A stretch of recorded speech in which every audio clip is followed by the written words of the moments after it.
In 1942, Margaret Wise Brown published what would quickly become a generational classic children's book called The Runaway Bunny. The story is about a lovingly steadfast mother who reassures her child at every turn that she'll never be far away from him. It begins. Once there was a little bunny who wanted to run away. So he said to his mother, "I am running away." "If you run away," said his mother, "I will run after you, for you are my little bunny." "If you run after me," said the little bunny, "I will become a fish in a trout stream, and I will swim away from you." "If you become a fish in a trout stream," said his mother, "I will become a fisherman, and I will fish for you." "If you become a fisherman," said the little bunny, "I will become a rock on the mountain, high above you." "If you become a rock on the mountain high above me," said his mother, "I will be a mountain climber, and I will climb to where you are."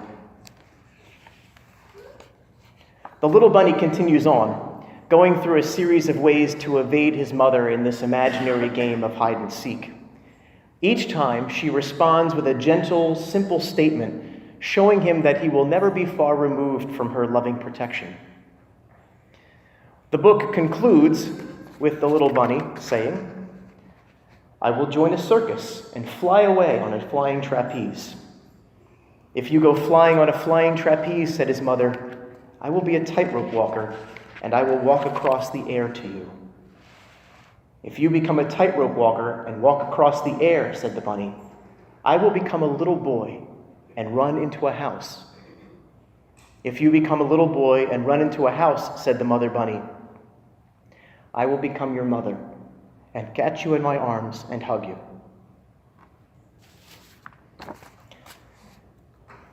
The dust jacket of the book states that children will be profoundly comforted by the book's message, a universally appreciated message of maternal love and protection.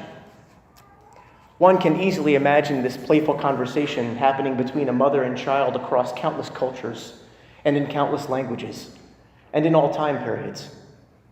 We can imagine Jesus as a 5-year-old engaging his mother Mary in a similar way. And we can imagine her giving the same gentle, loving responses to his playful imagination. In reality, we know that from the moment she first held him in her arms and soothed him in the manger, Mary stayed with her son and was there to experience every challenge and triumph in his earthly life. We can almost feel her exceeding joy as she and Joseph presented their infant Jesus in the temple to be formally inducted into the Jewish faith. And we can almost feel her agonizing and frantic panic when Jesus, at just 12 years of age, went missing for a few days on their way back from a pilgrimage to Jerusalem.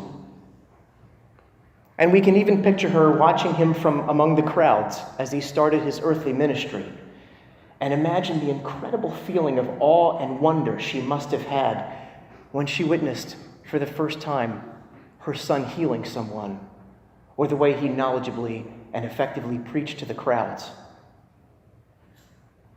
The incredible motherly love that surely swelled in her heart when his eyes would search for her and find her among the crowd around him, perhaps flashing a quick smile or mouthing a gentle, "I love you, Mom."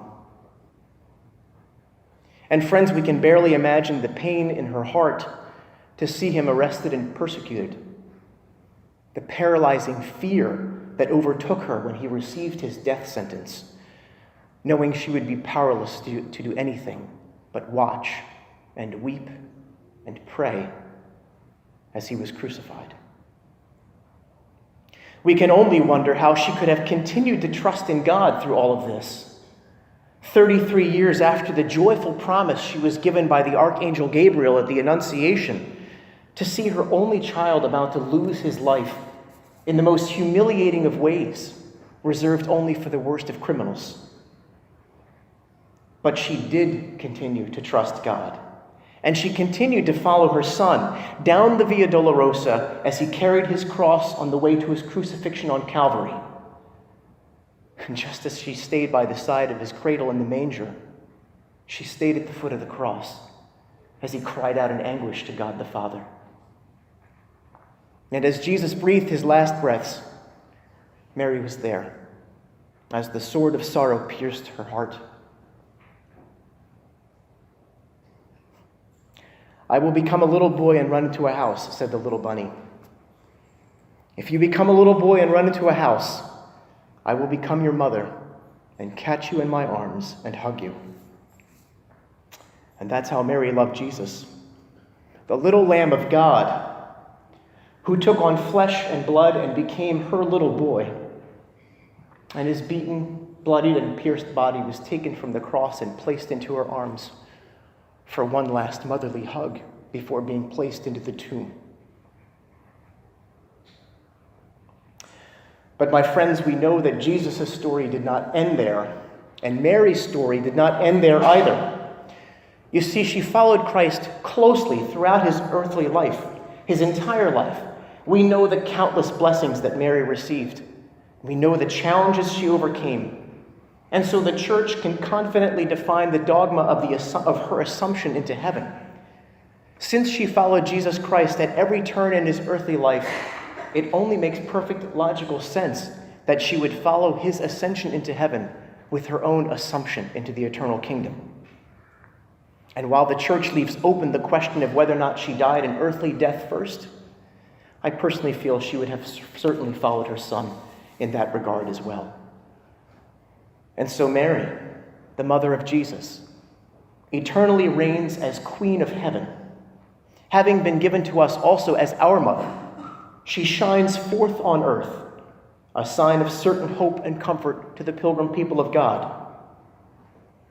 And as Pope Benedict XVI so beautifully stated, by contemplating Mary in heavenly glory, we understand that the earth is not the definitive homeland for us. And if we live with our eyes fixed on the eternal goods, we will one day share in the same glory. And consequently, we must not lose our serenity and peace, even among the thousands of daily difficulties. The luminous sign of Our Lady taken up into heaven shines out even more brightly when sad shadows of suffering and violence seem to loom on the horizon. And so we continually look to Our Lady not only as a perfect example of faith and trust, we look to her as hope, as peace, protection, and life. By asking her intercession and reflecting on her participation in the life of Jesus Christ, we can grow in our own ability and determination in cooperating with God's plan of salvation for us. My sisters and my brothers, as we celebrate this solemnity of the Assumption of the Blessed Virgin Mary, let us be grateful to God for the most beautiful gift of our Mother Mary. And may we go forth each day knowing of her eternal love for us, asking for her prayers, and hopeful that in faithfully following Jesus Christ, we will one day be joyously united with her and her Son in the eternal kingdom of heaven. May God be praised.